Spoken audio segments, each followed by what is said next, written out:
Soyez les bienvenus sur le Path of Faith, où nous partirons pour un voyage de croissance spirituelle, conduit par la sagesse de la foi et les paroles de Jésus-Christ.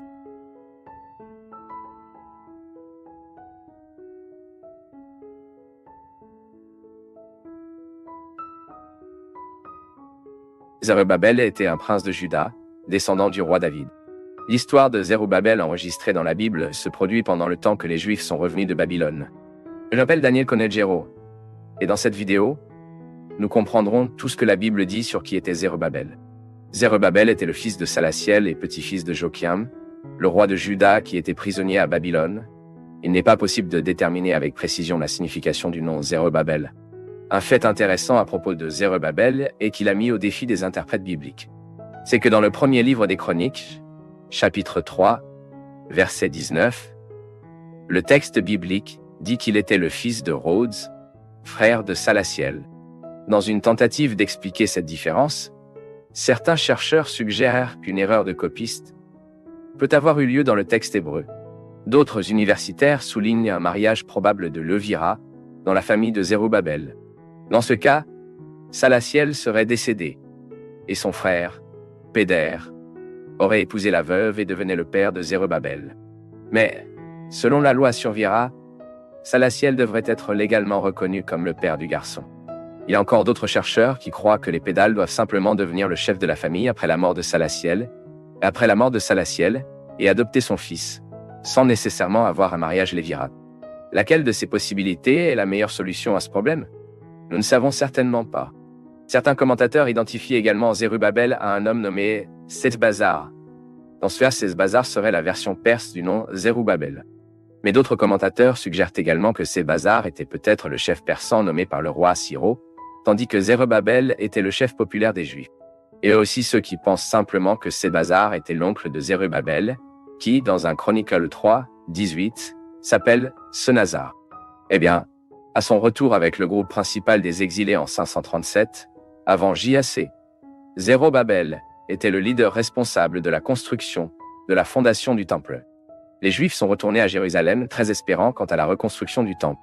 Cette reconstruction a commencé à différentes étapes. Ils ont commencé à restaurer l'autel de l'Holocauste afin qu'ils puissent offrir des sacrifices à Dieu. Observer à nouveau les sacrifices réguliers à Jérusalem était vraiment significatif, car cela ne s'est pas produit depuis que la ville a été détruite. Mais Ezra informe dans son livre que les travaux de construction et de restauration ont été opposés et ont été empêchés de se poursuivre. Le travail a toujours été arrêté vers 520 avant JC, lorsqu'il a repris sous la tête de Zérubabel et Josué. Donc, compte tenu de tout cela, nous pouvons comprendre l'importance de Zérubabel dans le récit biblique. Zérubabel était le responsable des affaires civiles dans la région de Juda sous le gouvernement persan. Par conséquent, Zérubabel est nommé dans la Bible en tant que gouverneur de Juda, là-bas dans Ageu chapitre 1, verset 1, et chapitre 2, verset 2. Joshua était le grand prêtre qui a pris soin des affaires religieuses. Joshua a été le fils de Jéhozadak et descendant du célèbre prêtre Isadoc. Zérubabel était également contemporain des prophètes Ageu et Zacharia. Les prophéties de Haggai et les visions du prophète Zacharia ont été un grand encouragement à Zérubabel, indiquant qu'il terminerait son travail. Ces prophètes avaient une participation fondamentale à la reprise de la reconstruction du temple. Grâce à son ministère, Dieu a parlé au peuple et a ravivé en eux la volonté et le dévouement pour terminer l'œuvre. Donc, bien qu'il y ait plus d'opposition, le travail de reconstruction n'était pas frustré. Le roi Dari était au courant du décret de Cyrus sur la reconstruction et a donné des ordres qui garantissent une aide à ce travail important. Et c'est ainsi que, dans environ 516 avant JC, la reconstruction du temple, dirigée par Zérubabel, a été achevée. Zérubabel a commencé et a terminé les œuvres malgré toutes les oppositions, remplissant la promesse du Seigneur. À un moment donné, le peuple est même devenu triste que le temple de Zérubabel ait été beaucoup moins imposant que l'ancien temple de Salomon. Mais à travers le prophète Haggai, Dieu a assuré que la gloire de cette deuxième maison serait plus grande que celle de la première. Comme nous le lisons dans le chapitre 2 de Haggai, verset 9. C'est une promesse qui a également trouvé son accomplissement final dans la personne de Christ.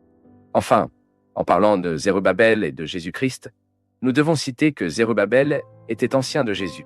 Après la fête du dédicace du temple, on ne sait plus rien de Zérubabel, mais il revient à nouveau dans le récit biblique, cité dans le Nouveau Testament dans la généalogie de Jésus, Matthieu chapitre 1, versets 12 et 13, et dans Luc chapitre 3, verset 27, verset 27, En tant que descendant du roi David, Zérubabel appartenait également à la lignée du Seigneur Jésus-Christ.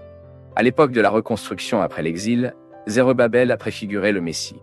Il était l'objet d'espoir concernant la reconstruction du temple et la victoire de la maison de David. Mais l'accomplissement final de tout ce que Zérubabel s'est réellement produit ne s'est produit qu'en Christ. Dans le Messie, les promesses faites à Zérubabel sont pleinement tenues.